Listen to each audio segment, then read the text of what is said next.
Se você já pesquisou um produto no Google e ficou cansado de tanta propaganda que você recebeu sobre produtos similares, você provavelmente já entende por que a proteção de dados é tão importante. Mas como nós estamos hoje? Recentemente, em 2018, foi sancionada a Lei Geral de Proteção de Dados, em resposta aos escândalos mundiais de vazamento de dados e tratamento indevido, a exemplo das eleições americanas de 2016 e do Brexit.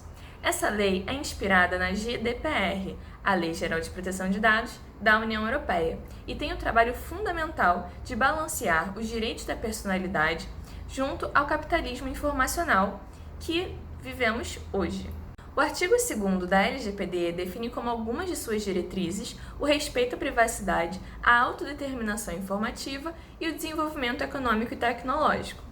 Isso acontece devido à fase capitalista que nos encontramos hoje, na qual os nossos dados são os bens mais valiosos que uma empresa pode ter.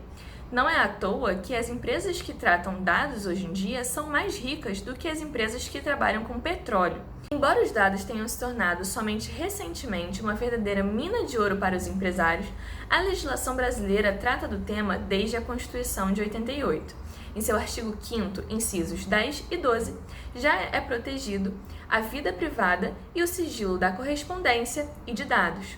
Os dados são, inclusive, direito da personalidade, protegidos no Código Civil e, portanto, indisponíveis.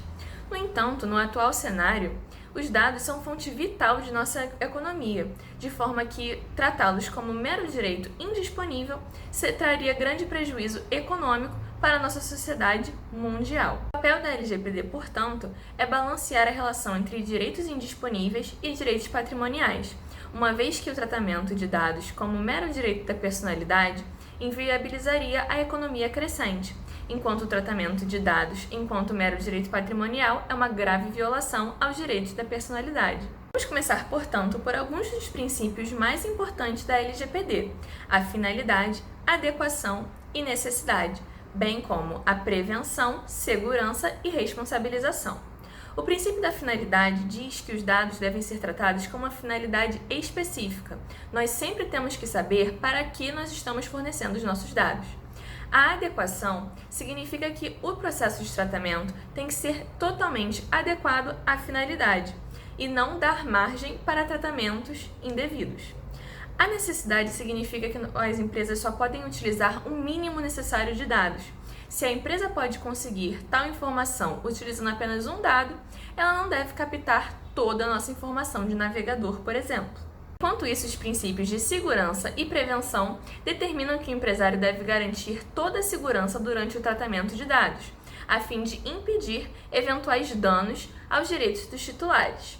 Por sua vez, a responsabilização significa reconhecer que o tratamento de dados envolve riscos por si só e que, em caso de eventuais danos, o controlador será responsabilizado. Vamos falar então de alguns dos direitos dos titulares de dados. O titular tem direito, por exemplo, a solicitar das empresas a confirmação da existência do tratamento, saber quais dados a empresa tem retidos sobre ele. Tem direito de solicitar a correção de dados que estejam inexatos, o que é muito importante, por exemplo, nos casos de decisões automatizadas baseadas em bancos de dados. Tem direito também à exclusão dos dados que você não quiser mais em um certo banco de dados. São necessárias mais de 100 páginas para indicar tudo que o Spotify coleta sobre você? Pois é, a Lei Geral de Proteção de Dados é um ponto de partida de uma batalha que ainda vai demorar muito tempo, mas a conscientização é necessária.